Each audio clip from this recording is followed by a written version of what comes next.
When we play Skyrim, we visit merchants pretty often to sell off our loot or buy gear, right? But have you ever wondered what their lives are really like behind the scenes? What's their daily routine? Are they hiding any secrets right under our noses? I got curious and went full-on detective mode. I picked 5 merchants in Whiterun and spent hours watching each of them to see their full 24-hour schedules. What I discovered might just give you a whole new perspective on your favorite shopkeepers. Oh, and I don't have any mods that change merchants' behavior, so we can see their vanilla routines. Let's take a look at the life of Adrian, who's not just a merchant but also a blacksmith. I started watching her house from 5 AM expecting Adrian to come out like most people, but nope. She just appears in her usual spot where she likes to stand during the day. She kicks off her day while it's still dark, but she doesn't dive right into work. Instead, she hangs around waiting for customers for a good half an hour. Wouldn't we all like to ease into our day like that?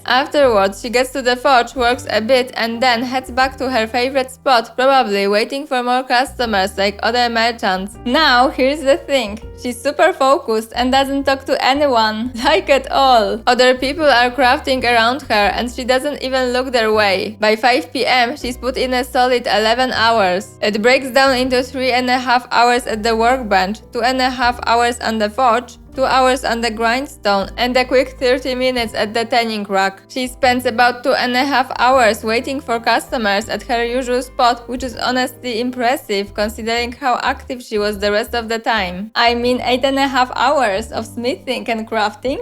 That's some serious work. When she finally gets home, she sits down to eat, but it's just bread. Come on, after all that work, you'd think she'd go for a hearty stew or something. But nope. It's bread. She doesn't even sit at the table. She's hanging out by her husband while he works. I guess after a long, quiet day, she just wants to be near him. After eating, she heads to the kitchen to cook, which is kind of backward if you ask me. Why not cook first and have a decent meal? Maybe she's saving something nice for supper or cooking for her husband. Then she goes upstairs where there's this lovely window that casts a bit of light on the stairs. She's got a little corner where she enjoys a drink and relaxes. She spends about 3 hours at home eating, cooking and relaxing, and for a while she even has some company, so she's not as much of a loner as I thought. At 8 PM, I was fully expecting her to hit the tavern. Instead, she takes this weird little route between her house and Breeze home, looping around the market and Arcadia's Cauldron and circling back to Breeze home. She does this whole lap 4 times. I thought she might have some shady business or an affair, but nope, nothing weird happened. Maybe she's just trying to stay in shape. At one point, she changes her route to avoid a dog. Apparently, she's not a fan. Stupid dog. Why? No clue. Maybe a dog chased her once and now she's scared for life. But honestly, that doesn't seem like Adrian. She's a strong and proud woman. Anyway, she finally heads home around 1 AM and goes straight to bed. Here's where it gets weird. She sleeps with her eyes open. Yeah, you heard that right. I double-checked her husband and he's sleeping normally. But Adrian, eyes wide open. Oh, and she coughs at night. Something to keep in mind. By 5 AM, the lights creeping in through the window, and at 6 AM, she's up and back at it again. She only slept about 5 hours, which isn't too much. She really is a hard-working lady. I snooped around her house looking for secrets, and the most intriguing thing I found was a girl's dress and a boy's tunic. Are Adrian and her husband planning to have kids? But there is no room for them. Suspicious, right? Things got even stranger after a weird chat with Adrian. Have you met my father? He's the steward up at Dragon's Reach. You think all the counsel my father provides the Jarl is his alone? Huh. Let's just say I advise the advisor, and leave it at that. I help my father in more ways than people realize. In what ways? I did some digging online and here's where it gets juicy. Apparently, someone found blacksmith clothing in the Jarl's bedroom wardrobe in Dragon's Reach. And here's the kicker. Jarl Balgruf's son, Nelkir, doesn't have the same mother as his siblings. Is there a secret story between Adrian and the Jarl? And could Nelkir be her son? Naturally, I went to check out the Jarl's bedroom myself and I found the blacksmith clothing. What do you think? Could there be some truth to this rumor? And there you have it, the daily life of Adrian in a nutshell. Next up is Carlada, a fruit and vegetable seller at the market. I got to her stall at 5 a.m. ready to observe her routine. I thought she'd show up soon, but nothing. I stood there waiting and still waiting. By 7 a.m. the market's completely empty except for Adrian in the distance, already working since 6 a.m. But there was no sign of Carlada. Finally, at 8:20 a.m. the other merchants start showing up, and just a bit later, Carlada casually makes her way down the stairs. She starts working at 8:30 a.m., which is way later than I expected. Within 10 minutes, Carlada is already chatting and catching up with her friend Isolda. Totally a different vibe from Adrian, right? But not all customers are that nice. Some are pretty rude. These fruits and vegetables are disappointing, Carlotta. I get them fresh from the farms daily, Nazim. If you were getting them from my farm, they'd be twice as fresh. Look at that guy too. He just passed through, knocked over a pot and walked away like nothing happened. Let me just fix that real quick. There, much better. Later, her daughter Mila shows up, asking Carlada to finish early, but Carlada gently says no. I'm afraid not, little fairy. The fruit has about another day left before it spoils. However, when her daughter asks if they can go to the tavern for supper, she agrees right away. Yes, little fairy, we can go to the tavern for supper. You can tell she's a caring mom, always kind and warm with her daughter. I'm kind of hoping I see them at the tavern later. It'd be nice to see that promise fulfilled. By 1 p.m., Carlada starts sweeping the ground around her stall, carefully cleaning everything. She's focused, but she takes a short break to chat. She spends 3 hours sweeping, and she's so precise that she even cleans the pot with her broom. Then she's back at her stall for the rest of the day, finally wrapping up around 7 p.m. In total, she works for about 10.5 hours. As promised, she heads straight to the tavern afterward. She sits by the fire and quickly grabs a tankard. It's a bit sad though. She drinks a lot and keeps staring into her tankard like she's searching for answers. No husband around, so she might be a single mom. Life's probably tough for her.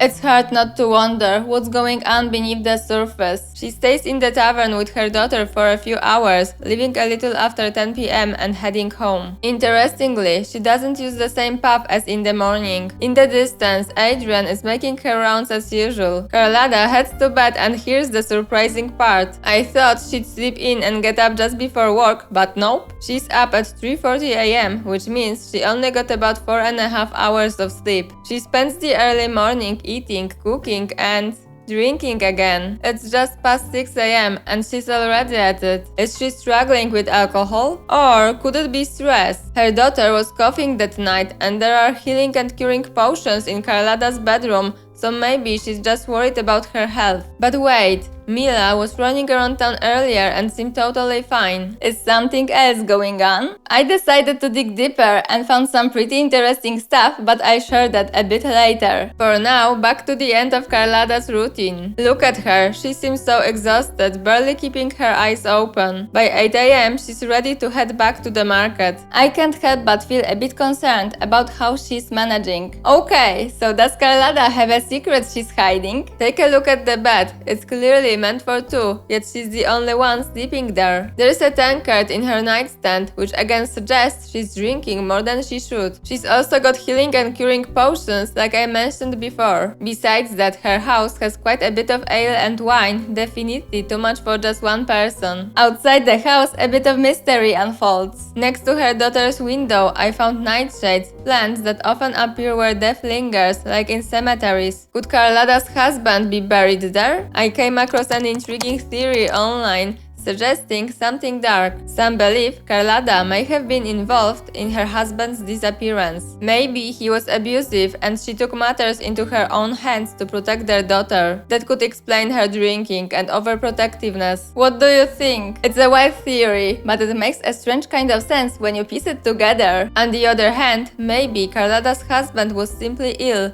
and she tried to save him with medicine, but it didn't work. She could have buried him outside, close to their daughter's room, to keep him near, even in death. Have you found any other explanations? There you have it, the daily life of Carlada, full of hard work, mystery, and maybe even a dark secret. Now, let's see what Arcadia's day looks like. Here's how my day with this alchemist went down. I was waiting outside her shop at the crack of dawn again, 5 AM to be exact. And here's a curious detail. Right by her door, I noticed some nightshades growing. Is that just me, or is there some spooky mystery going on here? Maybe it's a little herbal warning not to mess with her. Anyway, the door didn't open until 8 AM. That's when her workday starts. Arcadia stands behind the counter, looking ready for business, but here's where things get weird. She starts talking, and no one's even in front of her. If there's anything I can help you with, you have but to ask. I thought maybe she was talking to me, even though I was a bit far away, but it kept happening multiple times. I offer remedies for ailments both common and rare.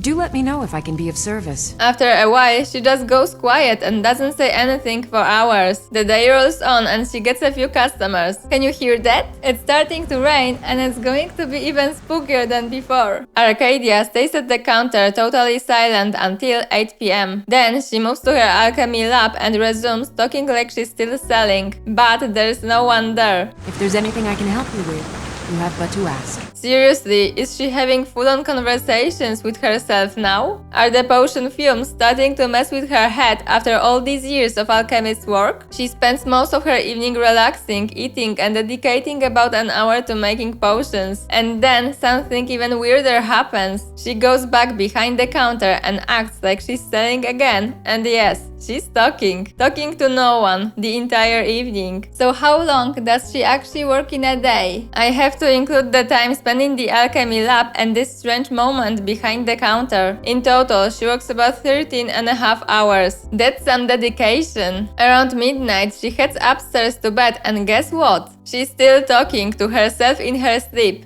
If there's anything I can help you with, you have but to ask.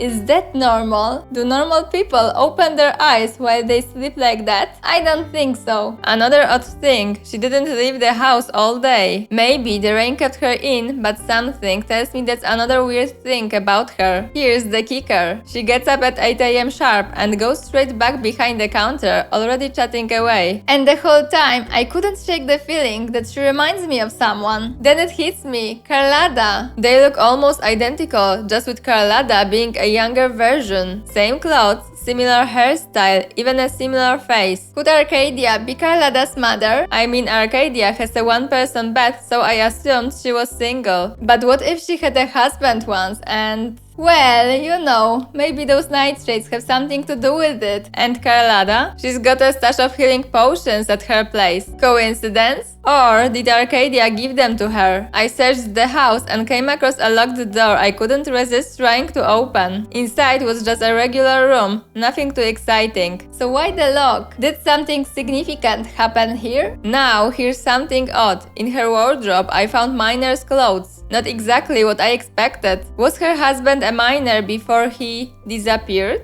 I mean, if she had a husband or partner at some point. Unfortunately, I couldn't find anything else to uncover any dark secrets. Now, let's check out Honoria's routine. He's a meat seller. So, I got to the market early, around 5 AM like before. I already knew he usually shows up just before Carlada, but I wanted to see if he ever gets an extra head start. By 8:20 AM, he was all set up and ready for business. Then, almost immediately, he started chatting with Isolda about venison.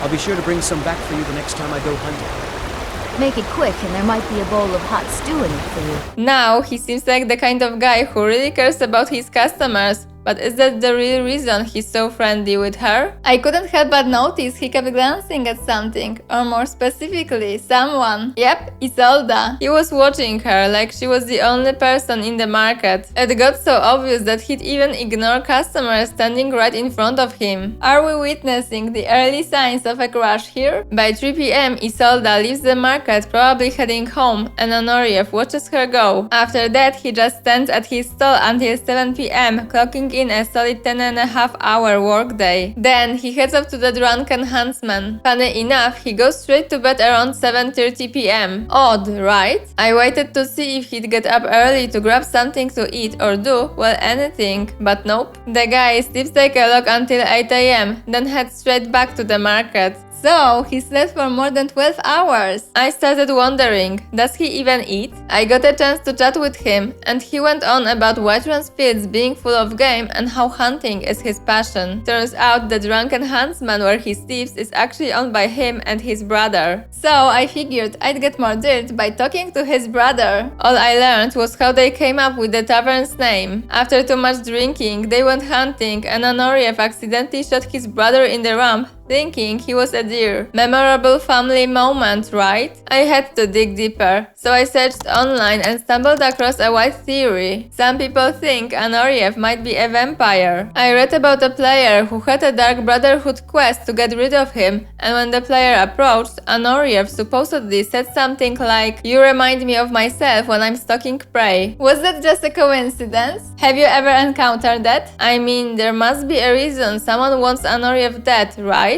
If he's hunting people to feed, that would explain it. And if he really is a vampire, it might also explain why I never saw him eat anything. But what about Isolda? Could she be his next target? But then, the next morning, he wasn't even looking at her. So, maybe it was all just a glitch? Got any theories of your own? Alright, let's take a look at Belethor's day. He runs a general goods shop. I got there at 5 AM, but the door didn't open until 8 AM. Belethor stands behind his counter waiting for customers, and he just stands there for hours. Nothing exciting. In the meantime, some lady cooks him a meal, and then around 4 PM his employee Sigurd finally shows up. He handles things like firewood and sweeping the floor. By then it started raining, and I was curious if Belethor would want to leave the house that day. Both of them work until 8 PM, so Belethor puts in a solid 12-hour shift. Belethor leaves his shop and goes for a walk. He goes behind Arcadia's cauldron, turns left at the market and follows the main path towards the stairs. He passes Karlada's house, the temple of Kinnarev and Gildergreen before circling back to the market. I also noticed Adrian making her usual rounds. Belethor does 3 full loops, but on the 4th, he turns back. Oh, and there's Adrian's husband Ulfberth coming back from somewhere. Was he just walking around too, or did he hit up the tavern? Who knows? Belethor walks past Bree's home and heads back to his own place. Just before he arrived, guess who else was coming home? Sigurd. First, I saw Sigurd sleeping in the loft, then Belethor in his bedroom. And guess what? He didn't eat all day. By the way, I've only seen women cooking so far. Do men in Skyrim never cook? Belethor sleeps for just over 7 hours, wakes up at 8 AM and heads straight to the counter to start another day. Honestly, his day was pretty boring and nothing strange happened. I even searched his whole house but couldn't find any secrets. Then I talked to him, and here's where things got a little strange. Listen to this. Everything's for sale, my friend.